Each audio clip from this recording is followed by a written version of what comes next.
صلاح الدین کی قسط نمبر 3 کے پارٹ 2 میں آپ کو خوش آمدید کہتے ہیں۔ پہلے پارٹ میں ہم دیکھ چکے ہیں کہ صلاح الدین نے کس طرح سے اسکلان کے سپاہی کو زندان میں ڈالنے کا حکم دیا تھا، لیکن اس کے مقابلے میں جو ثریا خاتون کی والدہ تھی اس نے کہا تھا کہ اسکلان کے کسی بھی سپاہی کو اسکلان ہی سزا دے سکتا ہے۔ تو صلاح الدین نے کہا تھا کہ ہم ان کو سزا دیتے ہیں جو غلطی کرتے ہیں۔ اس کے بعد ثریا خاتون کہتی ہیں کہ کیا اس کے لیے صرف ہم ہی قصوروار ہیں؟ ہم نے آپ کی ہر بات پر بھروسہ کیا لیکن آپ نے سب کچھ برباد کر دیا، اور یہ واضح تھا کہ وہ اسکلان واپس نہیں دینے والے، تو آپ صرف میرے بھائی کو ہی بچا لیتے۔ اس کے جواب میں صلاح الدین کہتا ہے کہ میں نے ان قیدیوں کو پکڑا ہے اور اب خلیل بھی محفوظ ہے۔ ہم ان قیدیوں کی بدولت اسکلان اور آپ کے بھائی دونوں کو چھڑا لیں گے۔ پھر ثریا خاتون کہتی ہے کہ دیکھیں، اگر آپ شہسوار کو لے جائیں گے تو پورا قبیلہ آپ کی بغاوت کرے گا۔ شہسوار اصل میں یہی شخص ہے جس نے تیر چلایا تھا۔ اپنے غصے کی وجہ سے ہم ایک دوسرے کے خلاف نہ کریں۔ تو صلاح الدین کہتا ہے کہ جب تک یہ یہاں پر رہے گا گبریال بدلہ لینے کے لیے آپ کے قبیلے پر حملہ کر سکتا ہے، اس لیے آپ لوگ خطرے میں ہوں گے اور یہ بات ہمارے لیے رکاوٹ بن سکتی ہے، تو اس لیے میں کسی کو اپنی راہ میں رکاوٹ نہیں بننے دے سکتا۔ پھر وہ اس شہسوار کو اپنے ساتھ لے جاتا ہے۔ دوسری جانب ہم دیکھتے ہیں کہ گبریال اسکلان شہر میں واپس پہنچ چکا ہے۔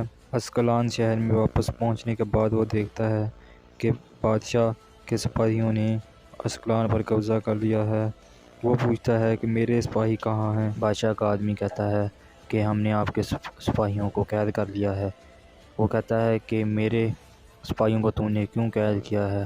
وہ کہتا ہے کہ ہم نے بادشاہ کے حکم پر اسکلان پر قبضہ کر لیا ہے۔ اتنے میں بادشاہ بھی وہاں پر آ جاتا ہے اور بادشاہ کہتا ہے کہ تم ہمارے لیے ذلت کا باعث بنے ہو۔ تم نے میری بہن وکٹوریہ کو صلاح الدین کے ہاتھوں قید کروا دیا، تم اسے بچا نہیں سکتے، اور ایک جنگجو جو میری بہن کو نہیں بچا سکا وہ اسکلان پر حکمرانی کرنے کے لائق نہیں ہے۔ گبریال کہتا ہے کہ جناب، اگر میں زخمی نہ ہوتا تو میں صلاح الدین کو ختم کر دیتا ادھر ہی۔ بادشاہ کہتا ہے کہ تمہیں اس حالت میں پہنچنے سے پہلے ہی اسے بچا لینا چاہیے تھا۔ گبریال کہتا ہے کہ اس نے مجھ سے اسکلان مانگا، کیا میں اسے دے دیتا؟ وہ کہتا ہے کہ اگر ہم آج صلاح الدین کو اسکلان دے دیتے تو وہ کل قدس لے جائے گا ہم سے۔ وہ کہتا ہے کہ یہ صرف میرا قلعہ نہیں ہے جس کی میں حفاظت کر رہا ہوں، بلکہ یہ آپ کا تخت بھی ہے۔ آپ کی بہن وہ عورت ہے جسے میں پیار کرتا ہوں، کیا آپ کو لگتا ہے کہ میں ان کو ان کے ہاتھوں میں چھوڑ دوں گا؟ بادشاہ کہتا ہے کہ سلیبی کونسل تم سے ناراض ہو جائے گی، اب میں خود ہی اسکلان کی حفاظت کروں گا۔ لیکن گبریال بادشاہ سے ایک موقع مانگتا ہے تو بادشاہ مان جاتا ہے۔ بادشاہ کہتا ہے کہ اگر کل تک تم وکٹوریہ کو نہ بچا سکے تو میں واپس آؤں گا اور اسکلان پر قبضہ کر لوں گا۔ پھر بادشاہ وہاں سے چلا جاتا ہے۔ گبریال کا خاص آدمی کہتا ہے کہ ہماری ساکھ خراب ہو گئی ہے، تو گبریال کہتا ہے نہیں، ابھی انہوں نے میری اصلی طاقت نہیں دیکھی۔ میں نے اپنے بھائی گریگور کو پیغام پہنچایا ہے، وہ آ رہا ہوگا اپنے جنگجوؤں کے ساتھ، اور ہم اپنے جنگجوؤں کے ساتھ مل کر شام پر حملہ کریں گے۔ اس کے بعد سین چینج ہوتا ہے اور ہم دیکھتے ہیں شام کا محل، جس میں نور الدین اور شیرکو آپس میں باتیں کر رہے ہوتے ہیں۔ نور الدین شیرکو سے کہتا ہے کہ ہم نے اتنی رازداری سے کام کیا تھا، کوئی کس طرح سے حملہ کر سکتا ہے؟ تو کوئی گبریال کو آ کر کس طرح سے تیر مار سکتا ہے؟ تو شیرکو کہتا ہے کہ جناب، اسکلان والوں میں سے کسی نے تیر مارا تھا۔ نور الدین کہتا ہے کہ صلاح الدین سب سے پہلے مجھے حساب دے گا، وہ قیدیوں کو جہاں بھی لے کر گیا ہے اسے جلدی سے ڈھونڈ کر میرے پاس لاؤ۔ اتنے میں نور الدین کا بھائی جو کہ امیر ہوتا ہے وہ وہاں پر آتا ہے اور وہ کہتا ہے کہ سلطان، آپ نے تو صلاح الدین کو سزا دی تھی، اس نے وکٹوریہ اور استاد اعظم کے قافلے پر حملہ کیا ہے۔ تو نور الدین کہتا ہے کہ میں نے ہی اسے حکم دیا تھا، بلکہ میں بھی اس کے ساتھ وہیں پر موجود تھا۔ تو امیر کا جو بیٹا ہوتا ہے جو کہ نور الدین کا بھتیجا ہوتا ہے وہ پوچھتا ہے کہ کیا آپ نے انہیں پکڑ لیا چچا؟ تو نور الدین اس کی بات کا کوئی جواب نہیں دیتا۔ پھر وزیر نور الدین سے سوال کرتا ہے کہ جناب، کیا بادشاہ بالڈون حج کا راستہ چھوڑنے پر راضی ہو گیا ہے؟ تو نور الدین کہتا ہے کہ ابھی کوئی معاہدہ طے نہیں پایا۔ تو وزیر جواب میں کہتا ہے کہ اگر آپ اتنی کمزوری دکھائیں گے تو پھر آپ کامیاب کس طرح سے ہوں گے؟ تو اس کے بعد نور الدین کو غصہ آ جاتا ہے۔ وہ کہتا ہے کہ میں ہر چیز کا حساب لوں گا اور ان حادثات کے پیچھے جو بھی ذمہ دار ہے اس کو اس کی سزا ضرور ملے گی۔ یہ سننے کے بعد وزیر کا بیٹا تھوڑا سا گھبرا جاتا ہے، کیونکہ اصل میں غدار یہی ہوتا ہے۔ اس کے بعد نور الدین محل کے اندر چلا جاتا ہے، جہاں پر اس کی بیوی رستے میں اس سے ملتی ہے اور کہتی ہے کہ میں نے آپ سے ایک خصوصی بات کرنی ہے۔ نور الدین کہتا ہے کہ میرے پاس زیادہ اہم معاملات ہیں، ہم بعد میں بات کریں گے۔ نور الدین کہتا ہے میرے پاس خاندان کی پرواہ کرنے کے لیے بھی وقت نہیں ہے، میں ریاستی معاملات میں الجھا ہوا ہوں۔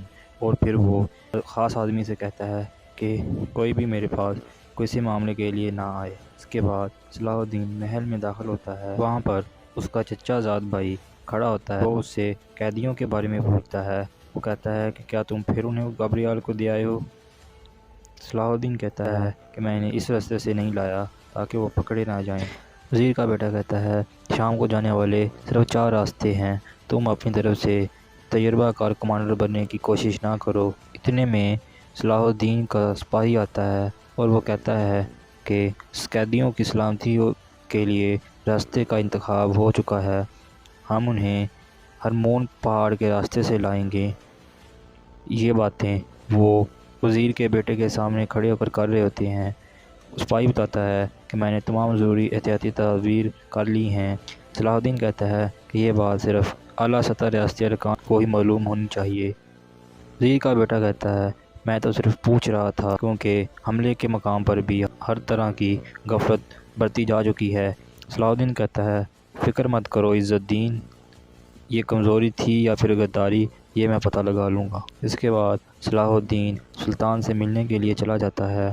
سلطان صلاح الدین سے پوچھتا ہے کہ تم وہاں دشمن کا حساب کرنے گئے تھے، لیکن لگتا ہے تمہارے حساب کی نوبت آ گئی ہے۔ صلاح الدین کہتا ہے کہ میں نے گابریال سے شہزادی وکٹوریہ اور استاد کے بدلے میں اسکلان کی واپسی کا مطالبہ کیا۔ تو نور الدین کہتا ہے کہ تمہیں حج کے راستے پر راضی ہو جانا چاہیے تھا، تمہیں اس راستے کا معاہدہ کیے بغیر واپس نہیں آنا چاہیے تھا۔ تو سلطان کو صلاح الدین کہتا ہے کہ ہمارے پاس جو قیدی ہیں وہ بہت قیمتی ہیں، اگر وہ آج ہماری بات نہیں مانتے تو کل انہیں ہماری بات ماننی ہی پڑے گی۔ نور الدین کہتا ہے کہ ہمارے لیے حج کا راستہ زیادہ اہم ہے۔ نور الدین کہتا ہے کہ شاہ سوار کو اس جگہ کا کیسے پتہ چلا اور گابریال کو یہ بات کیسے پتہ چلی کہ تم نے حملہ کر دیا ہے؟ صلاح الدین بتاتا ہے کہ اس نے ثریا خاتون کا تعاقب کیا تھا، اس لیے وہ وہاں پر پہنچ گیا۔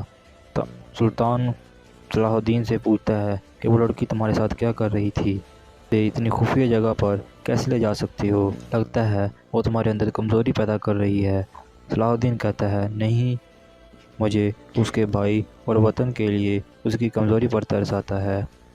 نور الدین کہتا ہے اگر گابریال معاہدہ کرنے کے لیے آیا تو میں قیدیوں کو اس کے حوالے کر دوں گا۔ پھر وہ صلاح الدین کو حکم دیتا ہے کہ جلد از جلد قیدیوں کو محل میں لے آؤ۔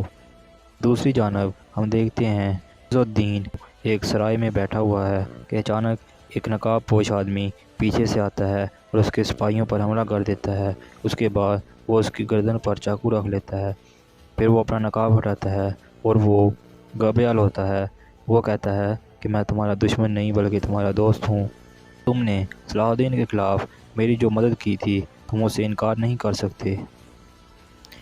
جو عز الدین ہے وہ اس بات کو نہیں مانتا، وہ کہتا ہے میں نے تمہاری کوئی مدد نہیں کی۔ اس کے بعد گابریال وہ اس کا تیر دکھاتا ہے کہ یہ دیکھو تمہارا تیر جو تم نے ہماری طرف پھینکا تھا۔